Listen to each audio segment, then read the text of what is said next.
नमस्कार, मी डॉक्टर हिरालाल पवार, हृदयरोग तज्ञ. आज आपण जाणून घेऊया की हार्टच्या पेशंटनी कुठले एक्सरसाइज करायला हवेत. हार्टच्या पेशंट्सनी एक्सरसाइज करण्यापूर्वी आपल्या हृदयरोग तज्ञांचा सल्ला घेणं अत्यंत आवश्यक आहे.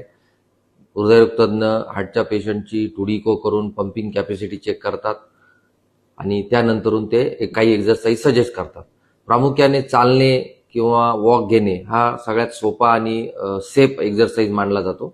साधारणतः आपण 40 मिनिटं वॉक घेऊ शकतो आणि त्याचा स्पीड हा थोडासा माइल्ड टू मॉडरेट इंटेन्सिटीचा असावा. त्यानंतरून सायकलिंग पण एक धीम्या गतीने सायकलिंग पण आपण एक 5 ते 10 किलोमीटर सायकलिंग हळूहळू करू शकतो.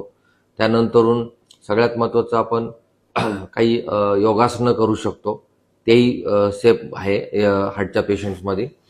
त्यानंतरून काही एक्सरसाइजेस जसं की स्विमिंग आहे किंवा जिममध्ये जाऊन काही वेट ट्रेनिंग आहे, या एक्सरसाइजसाठी आपल्याला आपल्या हृदयरोग तज्ञांचा सल्ला आवश्यक आहे.